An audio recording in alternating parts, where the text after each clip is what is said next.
Alright, so a little something different here today. A couple of streams ago, I honestly don't know which one, I was paid $100 by viewer Xehanort's Reports to watch the first two Descendants movies. For those unaware, Descendants is at this point, I guess 11-year running franchise that originated as a Disney Channel original movie in 2015. It has since spawned I want to say at least 4 or 5 more movies after that, including, we also have books and like maybe even little side stories that are like animated. As I was scrolling through Disney Plus, I noticed some stuff like that. So clearly quite the empire built by Descendants here. I was told that I previously said in an even older stream that like how much money would it take for me to watch 2 Descendants movies, and I believe I said $100. I don't really remember that, but I do believe it, and because I said that, I should do it.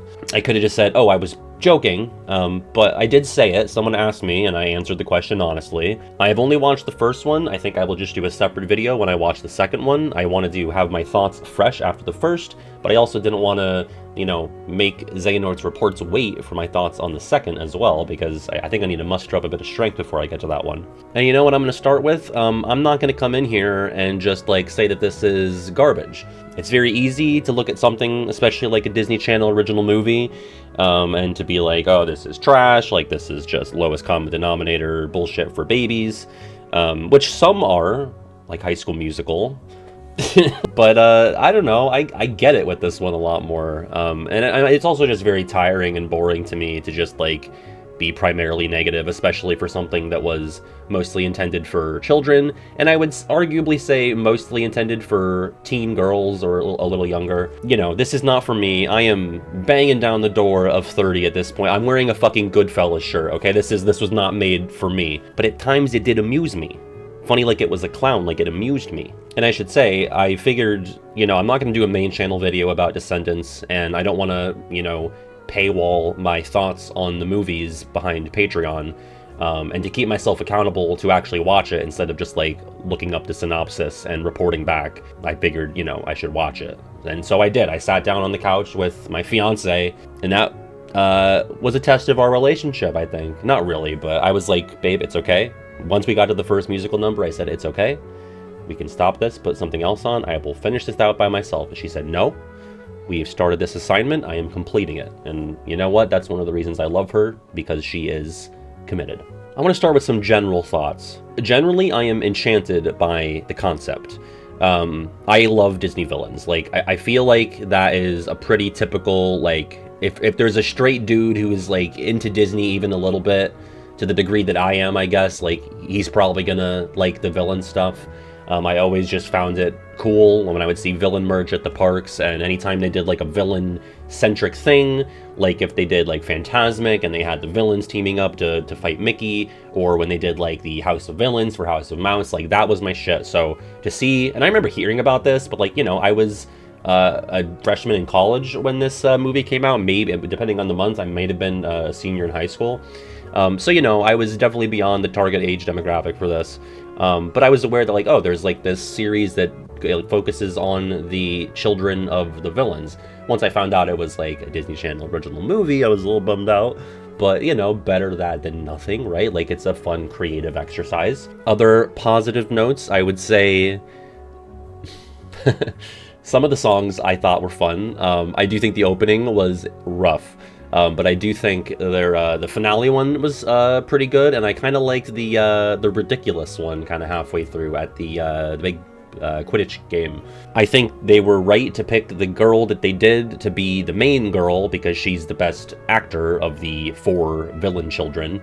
And also, really the only one to get any story. The other female villain character, the Snow White, the Evil Queen daughter, gets a little bit more, and then the guys are just kind of doing it's tough to even call it a C plot.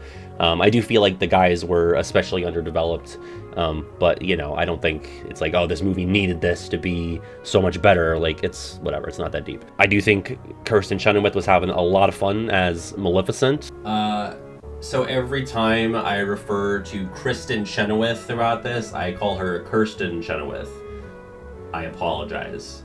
I'm so sorry. I haven't heard her name enough times or seen it written out enough times until now to know better. So, my B to Kristen Chenoweth.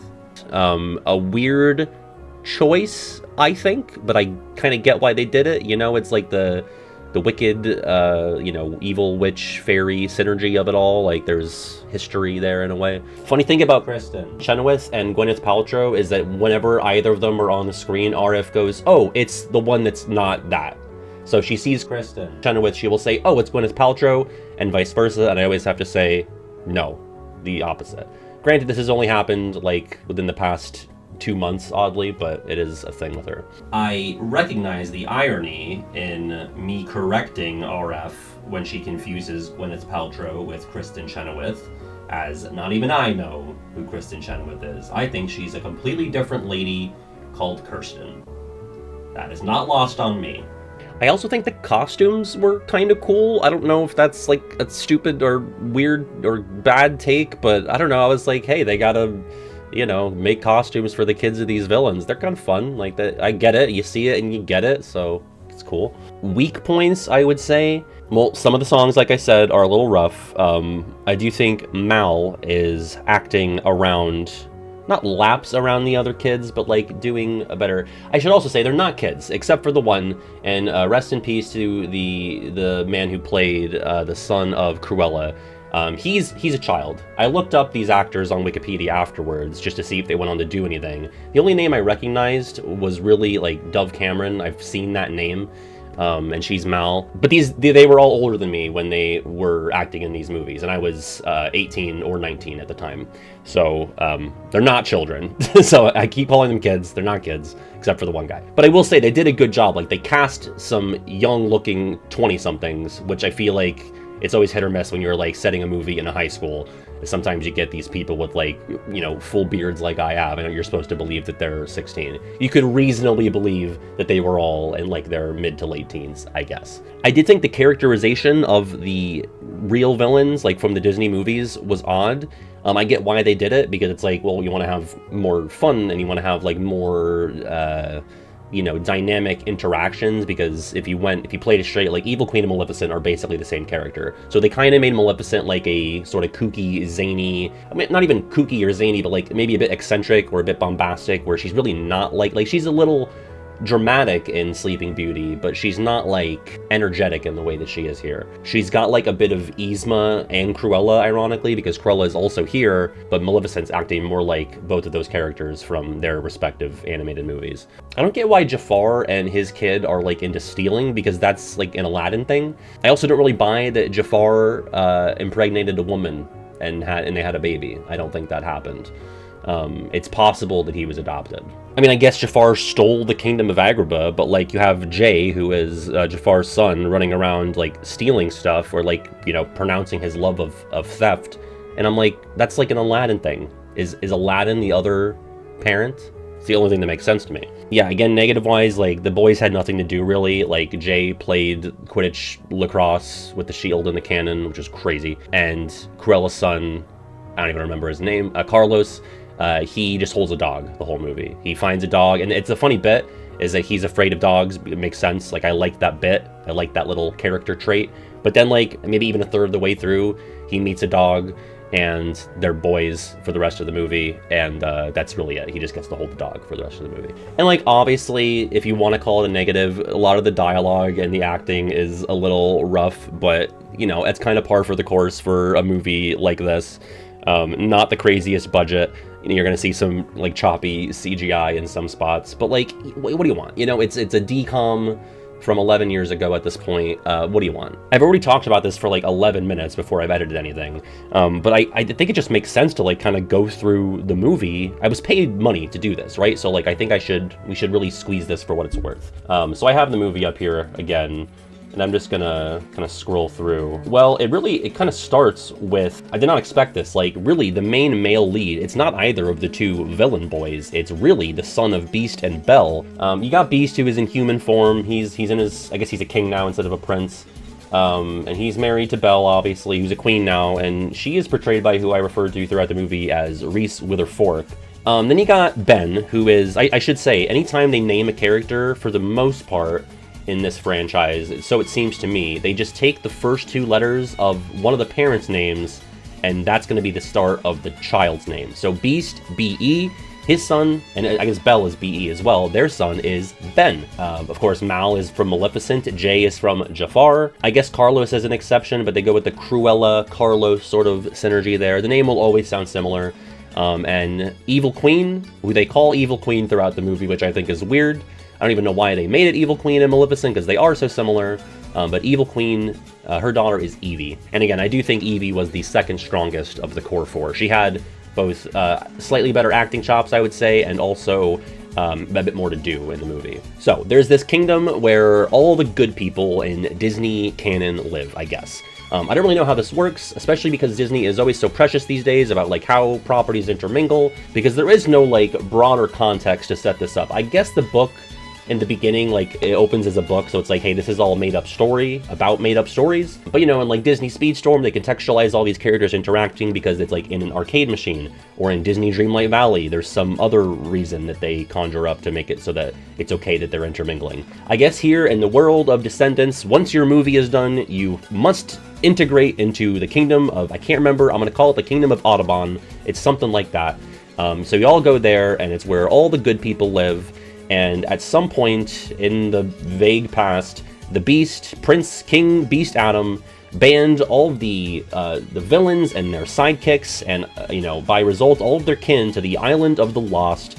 And it's a segregated society. It's kind of like Lion King 2, if you really think about it, or I suppose Romeo and Juliet. All the bad people live over there, and all the good people live here. But Ben, our boy Ben, who looks like this. It's way too late in human history for the main guy in your movie to look like this, and I say that as a guy who looked like that guy. I had that hair. It's 2015. That was the last year I had that hair. We were right on the cusp. It's too late for this guy to be your main guy. But he's a good lad. He says, you know what? The new generation deserves a chance. Must we punish the sins of the children? No. Must we punish the children for the sins of the father, and in many cases the mothers? No, we shan't. So his first proclamation, as I guess he's going to be king. I might have missed this. I don't know if Beast is abdicating, but the movie ends with Ben becoming king. Spoilers. And his first proclamation is, we are going to let the second generation of the villains' kids, they're going to have a chance to be a part of our society. And so he wants to invite the villains' kids to come to school in Audubon. And this is also Harry Potter now. This is also what the movie is. It's like Harry Potter, High School Musical, Sky High, Disney villains. Those are all the franchises. So the movie kind of kicks off with Ben telling his parents, like, that's what I want to do. They're a little shaky about it, but they relent. And then we cut to the Isle of the Lost, which is like, I don't know, man. It's like a junkyard city place. Everything's rusty. It kind of looks like a Fallout settlement. Very behind on the technological advancements. But all the villain kids are running amok on the street, singing their song, having fun, doing bad, and they say that they're rotten to the core. That's like kind of the main refrain of the song. They're rotten to the core, when generally they're just kind of mild dicks. They don't really ever do anything evil. Really nobody does, besides maybe Maleficent, who becomes a dragon at the end of the movie and I guess tries to like burn down a building. But everyone else, the kids, they're still growing into it.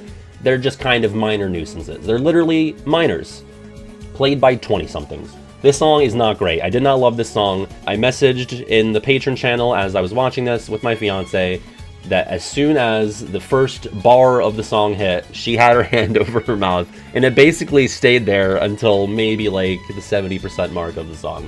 She was aghast. The vocal fry on some of this is crazy. They go, I'm rotten to the core. I'm not really exaggerating that much. Like, that's kind of, I'm rotten to the core. So that happens a lot. But it's fun, it's colorful. Mal kind of looks like, again, with the Kristen Chenoweth synergy, she looks like a Wicked 2 ad. Like, she looks like, how everything was fucking Wicked for Good themed for a few months there? That's Mal. Even though she's from the Sleeping Beauty universe, she is very Wicked core, very pink and green all the time. So I guess the villains know that the Isle of Audubon is gonna allow the children to go to school there, and so they're like, this is our chance. These fucking idiots, these cartoon buffoons even, they're gonna let our kids into the island, and we're going to use them as basically the moles to steal the fairy godmother's magic wand and break the barrier that keeps the island of the lost segregated from the rest of the world. Basically, they're going to use their kids as weapons of war. Really Maleficent chiefly at the helm of it, urging Mal to steal the wand and help them seize the day, get revenge on those pesky heroes. So they get in a magic limo driven by the default character in any game where you make a character, and it flies over a magic bridge or something, and they end up in the Kingdom of Audubon, and they meet the headmistress of the school, who is the fairy godmother, and she's kind of fun. She's a fun character in this, I would say. They got her design, like, it's a very simple design for her outfit, but it, very immediately is evocative of F.G.Ma. And then we also have the villain children. I'm gonna call them the Core Four just for brevity. The Core Four meets Ben and Ben's girlfriend, Audrey, who, hint, AU, she's Aurora's daughter. But there is some immediate tension between Mal and Audrey because, their moms got into it. Not really. I mean, really, Aurora slept through most of the conflict. But there's some bad blood there. They do a lot of fake laughing with each other and sighing. So yeah, welcome to school, da-da-da-da. I mean, for what it's worth, it's not like the entire school body or the administration is treating the Core Four like they are Joker Persona 5, like constantly reminding them of, their lineage of sin. They basically are pretty open-armed with them, like, welcome in, we're gonna give you a chance here, you gotta take your fucking classes, you got remedial goodness, but they also have to take, like, actual just science. Like, they take a class about, like, how to be good, and then the next scene, they're just in, like, a fucking regular science class where they gotta find the atomic number for silver or something. So I don't know if you're born good, if you just gotta take, boring regular life classes, or if there's, like, potion making or how to wish upon a star 101, I have no idea. We also meet Doug, who is the son of Dopey, and that's another strike for the believability. I do not think Dopey is fucked, and I shudder to think of how that went down. I don't like that at all. In my mind, Dopey is Arrow Ace, and I do not like this choice. But Doug is a real one. Throughout the entire film, I was always rooting for Doug. He's a good guy, and he's gonna hit it off with Evie, the evil queen's daughter, which is funny because, again, the dwarfs were in conflict with the evil queen, but they're gonna be a thing. The Core Four are shown to their rooms, and, like, they're hanging out, and Jafar's son, Jay, is playing this video game way too close to the TV. Like, there's no way he can see what's going on. I thought that was silly. They're like, all right, we made it in, these fucking idiots, let us in, let's do the evil.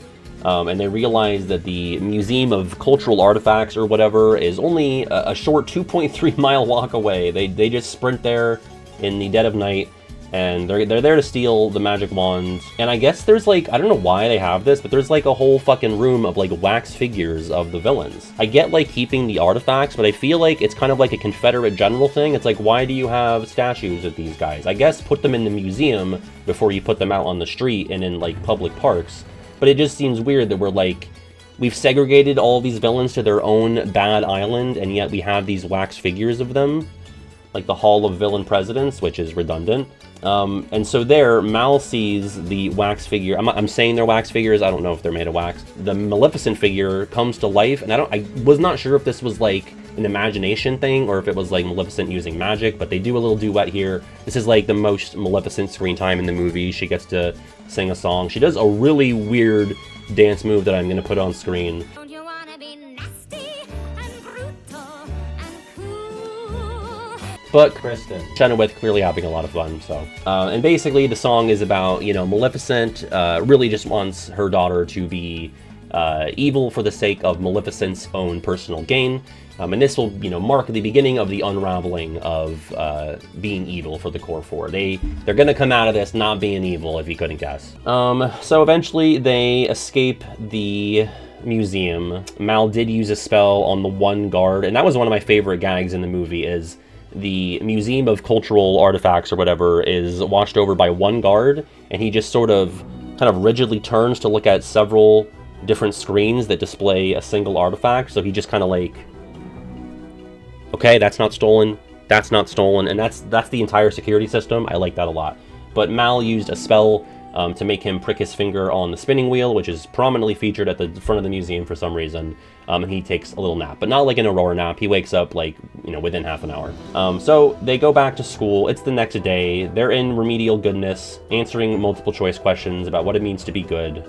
We are also introduced to the fairy godmother's daughter, Jane, which that was one that I didn't get. If anything, you would think her name would be like Falinda or something. Fauna, even. I guess that's too derivative of a Sleeping Beauty character, but her name's just Jane. Maybe there's like an Easter egg reason there that I'm not getting, but her name's just Jane. Not to be confused with Tarzan Jane. Obviously, no Tarzan stuff in here. The movie and the characters at first treat Jane like she's like this ugly toad, and she's just like a perfectly normal-looking young lady. More on that in a bit, I guess. She's like a very nervous, and like I guess she's like a nerd. She's the daughter of the headmistress of the school, so that's bound to be a bit of a black mark against you, I guess. We then get introduced to that aforementioned game, like the big sport that the school plays, which again is best described as like, it's like lacrosse field hockey, but they have a shield as well as the stick, and there's like a cannon that shoots, I don't know if it's a ball or a frisbee, I don't remember, probably a ball, that'll make most sense. And so the boys, that's like their whole plot, is that they learn to play this game. There is such a weird moment with one of the, I think it's Jay and the coach. He says to Jay after practice or whatever, come find me later, I'm gonna show you something you've never seen before, and I'm like, do not go. I just did not like where that was going. Just seemed like there could have been 50 better ways to write that line. There's just like a tiny, like a little too pregnant of a pause between, I'm gonna show you something you've never seen, and then it's called a rule book. I can't remember if we were properly introduced to this character before this point, but I'm looking now at the sports scene that we get a glimpse of Chad here, and Chad I think is my favorite character in the film. It's film, like yeah, the film Descendants. Chad, could you guess who he's the son of? He's the son of Prince Charming, which means his name is Chad Charming. And he's a very minor character throughout the movie. Like, he's kind of the antagonist of the movie about the villains. A very bold choice to make the villain named Chad. I just find his facial expressions and his line deliveries to be especially funny, and for lack of a better word, charming. I'm cheering every time Chad Charming is on screen.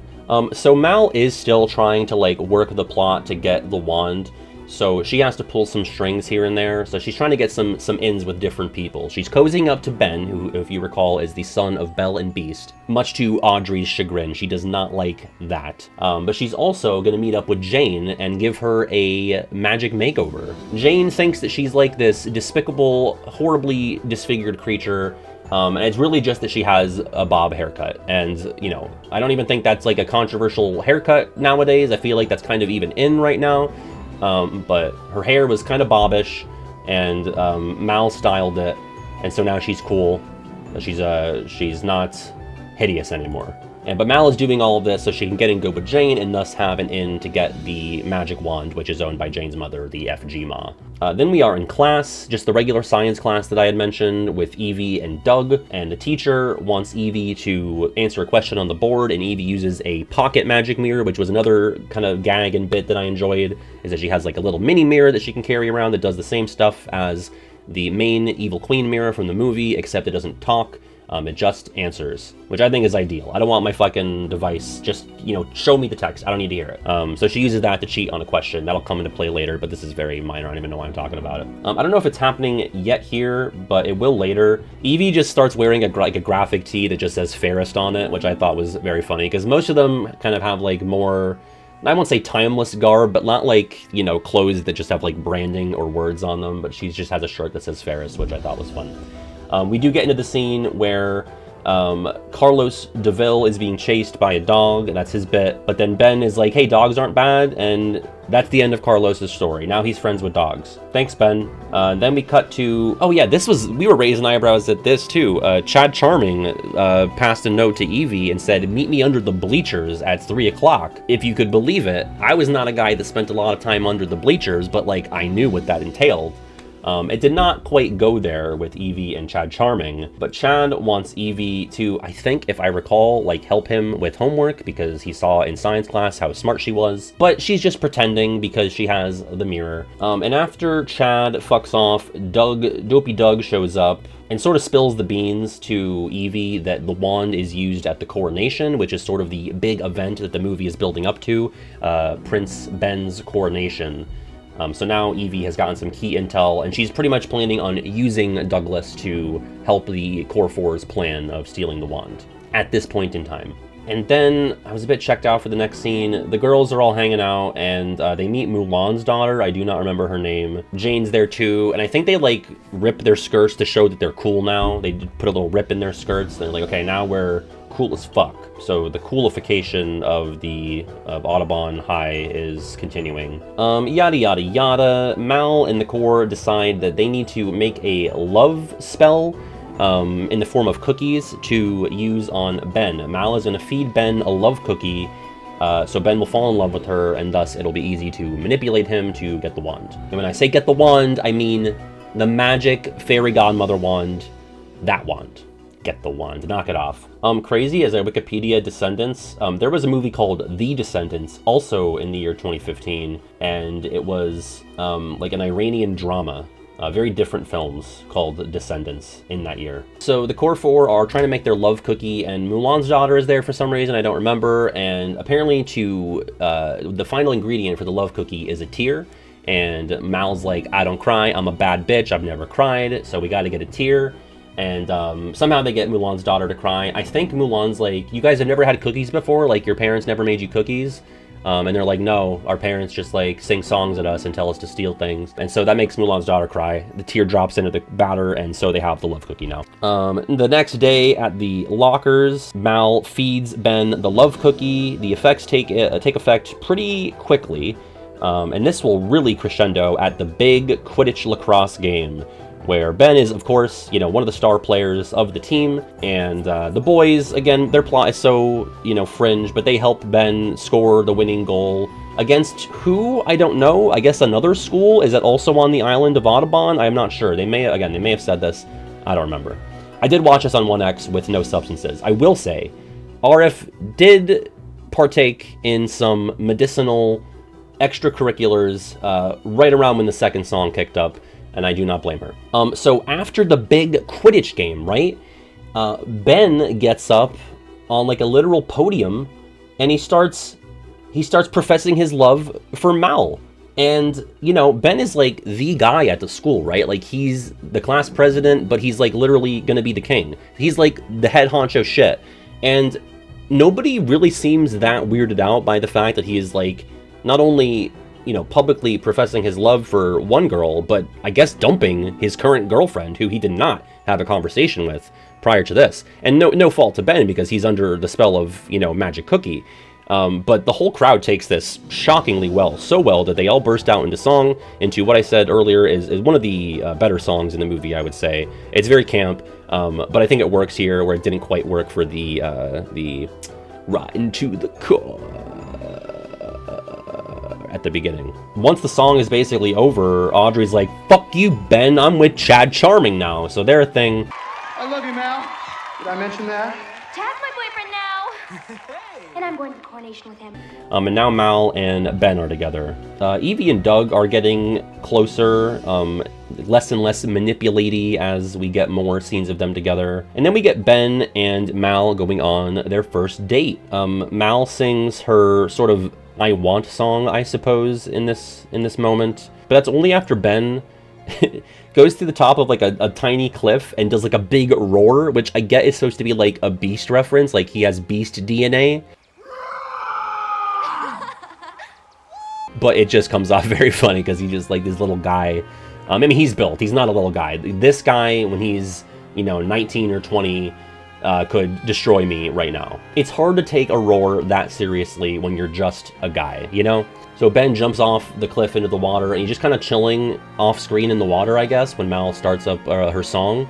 And at the end of the song, Mal's like, where the fuck is Ben? I just sang a whole song. He's not here. By the way, the whole song consisted of a montage of all of the moments we've seen throughout the past, I guess, like an hour of movie.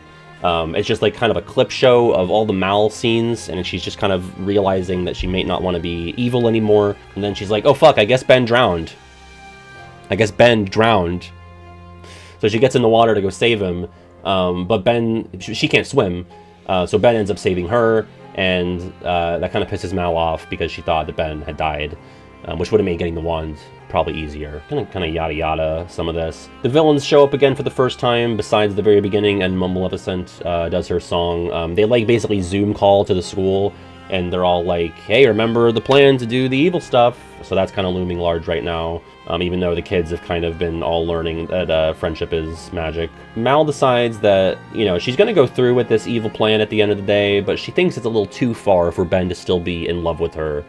So she makes a breakup cookie, or I don't know, is it a pastry? It's something. She feeds it to Ben on the day of the coronation, which features an awesome chocolate fountain. We get introduced to Grandma Aurora by way of Audrey. Grandma Aurora kind of crashes out and is like, you know, your mom basically stole my daughter's childhood from me. I didn't get to see any of her big moments growing up, so fuck you, Core 4. You'll never be one of us. Chad comes out swinging, calls Evie a gold digger and a cheater. I don't really remember her gold digging, but she did cheat on the quiz, so I get that. Chad? And like all of a sudden Jane is way too big for her britches. Like she's, you know, doing zingers and like she's anti-Mal in the Core 4, even though like we built you, you ugly toad, you disgusting gargoyle. I cut your hair and this is how you repay me? So Mal uncuts her hair, puts her back in the fuck-ass bob. So don't talk shit, Jane. So there's like, I don't know, like a little bit of conflict here between the characters at the end, right before the big coronation moment. Really struck me that they decided to cast Snow White as like a reporter. So you get the villains watching at home, and there's some fun bits with the villains watching the coronation at home. And Snow White is just like some lady reporting the news, and it's like, what happened? I mean, good for her for like pursuing a career. I just thought, you know, she was set up after the prince of it all. She's like a bit part in this movie, and they like throw popcorn at her, which I thought was funny. Yeah, I think around here, when they're like proceeding on the royal carriage or whatever to the big castle where the coronation's gonna happen, Mal feeds Ben the unlove potion, but it's revealed, and this actually shocked me, and it's a huge point in the pro column for this movie. Ben knew about the love cookie. He already knew that he was love tricked by Mal earlier on. The spell actually wore off when he went into the little lake during the roar jump moment. So he's been fully cognizant of what's been going on since then. I do take a bit of umbrage with how he doesn't really seem to mind it, but, you know, he came to genuinely enjoy Mal. But I thought the whole movie was building up to Liar Revealed, which is like, you know, one of the most annoying movie tropes ever. But they just didn't do it, which I thought was fantastic. Like, I was like, oh, I'm genuinely surprised that Ben knew that he was in love. What a nice, refreshing thing that they did. So they're in the big coronation building. It's coronating time. As Ben is saying his king vows, someone grabs the magic wand and breaks the barrier on the Isle of the Lost. So now the villains back home are able to invade. Except, key point here, you never see who grabs the wand. They only show the arm and people reacting, and I'm like, what the fuck is going on? Something's not right. That is not Mal going through with the plan. Turns out it's Jane, who is like mad that she's back to being this disgusting, this grotesque witch of a woman. So she's like, you know, if you won't make me pretty, then I'll make myself pretty. But they eventually wrestle the wand off of her, and it ends up in Mal's hands. And Mal's like, no, I don't want to be bad. But it's too late. Maleficent has already shown up, and she is about to, you know, take over everything here. And she freezes everybody in the coronation hall. And I don't know if this is like a really expensive thing to do, but they couldn't like actually freeze everybody like through special effects. So they all just like freeze like you're playing freeze tag, and you like see a bunch of people like wobbling around.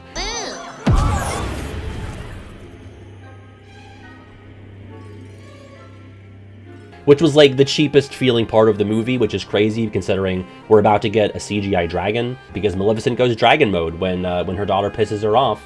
And it seems like, you know, we're fucked, but Mal speaks some sort of magic incantation thrice into her mother's eyes, and it turns Maleficent into like a salamander, because the spell that Mal cast on her turns the target into an animal reflective of the amount of love in their hearts. So she was a dragon, but the amount of love in her heart reflects just like a tiny little newt or something. So she's now a little lizard, and I don't think anything anything happens to her after that. I think she ends the movie as a lizard. There's no, like, I'm a believer scene at the end where it turns out Lizard Maleficent is dancing around. If there was, it was a split second. But I know there's more movies, so I'm sure that she'll factor in after this. So all the kids are like, you know what? We're gonna be good. Mal stops her mom, and all the kids are like, being good is actually kind of low-key underrated. I'm not happy when I steal stuff. I'm not happy, by looking in the mirror and applying blush. I'm happy when I hang out with my friends and pet dog.